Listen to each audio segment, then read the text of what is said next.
Halo, assalamualaikum warahmatullahi wabarakatuh. Kembali lagi di channel Lebung Berani. Apa kabarnya teman-teman sekalian? Semoga teman-teman yang menyaksikan video ini dalam keadaan sehat walafiat, dan ikan-ikan mas koki yang teman-teman pelihara di akuarium juga dalam keadaan sehat. Baik teman-teman, di video kali ini saya ingin membahas penyebab air akuarium ikan mas koki itu berbusa. Dan saya akan jelaskan juga bagaimana solusi agar air akuariumnya tidak berbusa lagi, bersih, jernih, dan kristal clear ya, sehat untuk ikan yang kita pelihara. Jadi air akuarium ikan mas koki berbusa itu biasanya di bagian output filternya itu ya yang paling banyak, karena di situ ada kucuran air dari filter talang ataupun top filter kacanya.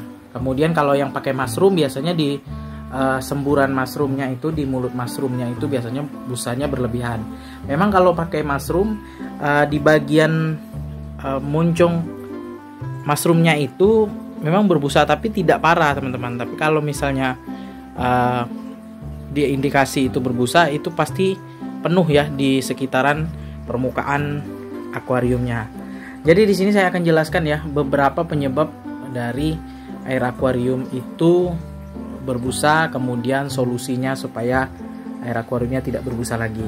Nah, penyebab yang pertama yaitu ada ikan mas koki kita itu yang bertelur teman-teman ya.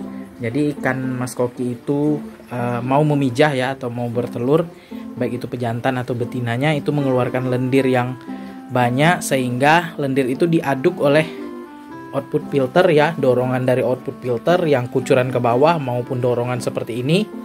Nah, didorong seperti itu, lendir yang keluar dari tubuh ikan mas koki itulah yang menyebabkan air berbusa di bagian permukaan.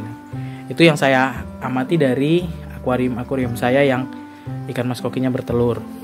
Kemudian yang kedua, penyebabnya adalah ada ikan kita yang sakit teman-teman. Jadi ikan mas koki yang sakit itu biasanya mengeluarkan lendir juga.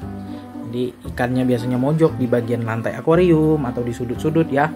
Nah, ikan yang sakit tadi mengeluarkan lendir sehingga lendir tadi diaduk oleh putaran air ya, baik itu output, aerator dan lain sebagainya, itu menjadi berbusa di bagian permukaan teman-teman.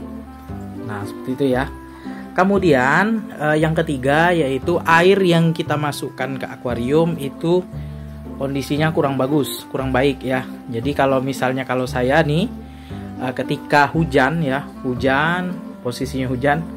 Nah, itu kalau misalnya saya ngisi air di akuarium, biasanya dia berbusa teman-teman. Jadi kondisi air yang kita masukkan itu kurang bagus. Jadi sehingga air akuarium kita itu berbusa. Nah, seperti itu teman-teman. Kemudian yang tidak kalah penting, penyebab dari air akuarium itu berbusa itu biasanya akuarium baru teman-teman. Akuarium baru ya, baru kita setting nih, baru kita isi media filter mekanis biologisnya, itu berbusa teman-teman. Biasanya berbusa karena kondisinya ada bakteri dan lain sebagainya ya. Media filternya baru ya. Jadi kalau misalnya yang kasus yang media filter yang baru diisi atau baru dipasang ke akuarium, itu wajar saja teman-teman. Nanti seiring berjalannya waktu itu tidak akan berbusa lagi ya. Kalau misalnya seperti yang saya jelaskan di awal tadi, ikan mas kokinya tidak ada yang bertelur, tidak ada yang sakit, itu pasti tidak akan berbusa di 3 sampai 1 bulan lah teman-teman. 3 minggu sampai 1 bulan lah media filter biologisnya sudah mulai matang. Nah, jadi kalau akuarium baru itu wajar berbusa ya di bagian permukaannya. Kemudian bagaimana solusi supaya air akuarium itu tidak berbusa lagi? Yang pertama, teman-teman settingan media filternya harus benar-benar pas ya. Pas di sini maksudnya dari mekanis ya. Kalau saya pribadi, memang mekanis inilah yang menurut saya yang paling penting untuk menyaring kotoran ya. Jadi mekanis, kalau kita meletakkan mekanisnya satu lapis sebenarnya bisa ya, pakai kapas putih saja bisa. Cuma beberapa hari biasanya sudah mampet teman-teman, apalagi kita pelihara lebih dari 4 ekor.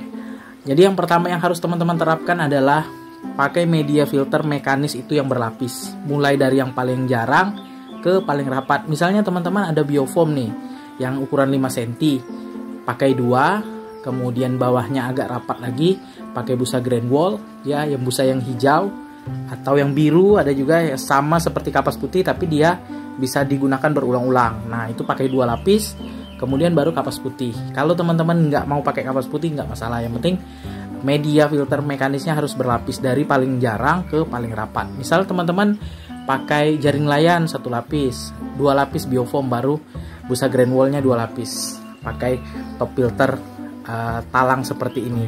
Jadi menyaring kotoran tadi dengan maksimal, sehingga air yang keluar dari output filter ini adalah air yang benar-benar bersih. Itu saya jamin airnya tidak akan berbusa lagi ya. Dengan catatan ikan yang bertelur tadi sudah dipindahkan atau buang telurnya ya, buang di tempat lain, misalnya di akuarium lain, atau teman-teman pindahkan dari tank utama yang berbusa tadi. Kalau misalnya ikannya tetap di situ, tentu saja kinerja filter kita akan terganggu teman-teman ya, tidak maksimal dalam menyaring kotoran. Jadi filter mekanis yang berlapis tentu saja itu akan membuat air akuarium kita bening, bersih ya, benar-benar bersih, dan juga bebas dari air berbusa. Kemudian yang kedua ya, media filter pakai karbon aktif teman-teman. Karbon aktif itu berguna sekali untuk menghilangkan bau amis pada air akuarium ya. Kalau misalnya air akuarium kalian berbau amis ya, itu pakai karbon aktif. Kalau misalnya teman-teman nggak mau beli ya, pakai arang yang mungkin ada tetangga yang masak di rumah pakai kayu ya, ambil aja arangnya, itu arangnya bisa digunakan untuk media filter. Dengan catatan dicuci terlebih dahulu ya, dicuci, digunakan di chamber pertama nih, misalnya di mekanis, bawahnya pakai arang ya. Nah di sini di akuarium saya kenapa tidak pakai arang aktif lagi? Sebelumnya dulu saya bikin video arang sebagai media filter bagus ya. Kenapa saya tidak pakai lagi? Karena di sini saya tidak mengalami air akuarium saya itu berbusa dan berbau amis. Nah, jadi tidak saya pakai. Tapi kalau misalnya air akuarium kita berbusa, berbau amis, ya boleh pakai arang ya. Nah, kemudian selanjutnya kalau misalnya kasusnya itu kita baru setting media filter, misalnya baru pasang filter talang, misalnya mekanis sama biologisnya, teman-teman cukup ganti air rutin saja ya. Ganti air rutin misalnya 2 hari sekali atau 3 hari sekali ya. Kalau misalnya berbusanya parah, 1 hari sekali ganti 50% ya. Nah, jadi nanti kalau sudah mulai berangsur-angsur busa air berbusanya menghilang ya, teman-teman bisa ganti 1 minggu sekali dengan takaran 30-50% teman-teman. Nah, itu ya.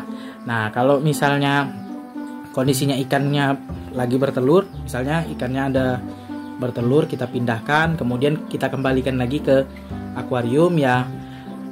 Sebelum kita isi kita kuras, kita isi dengan air baru, sebaliknya dibersihkan dulu kaca akuariumnya ya, digosok supaya lendir-lendir yang menempel di kaca itu hilang, baru kita isi air baru teman-teman ya. Ganti air, kemudian pakai media filter mekanis berlapis, pakai karbon aktif ya, supaya airnya tidak berbau amis dan juga busanya berkurang. Kemudian yang tidak kalah penting, cara mencegahnya juga dengan cara kita pelihara ikan mas koki jangan terlalu banyak ya. Jadi kalau ikannya terlalu banyak, tentu saja ikan mas koki ini mengeluarkan lendir yang banyak teman-teman. Contoh saja nih ya, kita punya ikan nih, ikan mas koki, kita angkat ya, kita tangkap pakai tangan seperti ini, itu di tangan kita aja banyak sekali lendirnya teman-teman. Jadi itulah yang menyebabkan air akuarium kita itu berbusa. Jadi kalau misalnya kita tidak banyak pelihara, tentu saja mengurangi lendir yang ada di air akuarium ya. Kemudian tidak kalah penting, kalau misalnya kita tidak mau ikan mas koki kita bertelur di akuarium, ya kita pelihara satu jenis ikan mas koki saja. Misalnya kita pelihara oranda seperti saya ini ya. Orandanya jenis pejantan semua teman-teman, pejantan semua, atau yang betina-betina saja teman-teman ya, betina semua. Ini ikan saya ini sepertinya ini pejantan semua teman-teman. Jadi selama lebih kurang 2 bulan ini tidak ada yang bertelur. Biasanya kalau ikan mas koki yang ada pejantan dan betina itu biasanya 1 bulan sekali dia bertelur, teman-teman. Nah, itu menurut pengalaman saya. Oke teman-teman, sekian dulu video saya kali ini tentang cara mengatasi air akuarium berbusa, dan juga teman-teman yang mungkin mengalami ini, silakan teman-teman terapkan apa yang saya jelaskan tadi. Semoga air akuariumnya tidak berbusa lagi. Sebelum saya akhiri video ini, mohon dukungannya ya kepada channel Lebung Berani dengan cara subscribe, like, komen, serta share videonya agar channel Lebung Berani makin berkembang dan terus menginspirasi teman-teman penghobi ikan hias mas koki.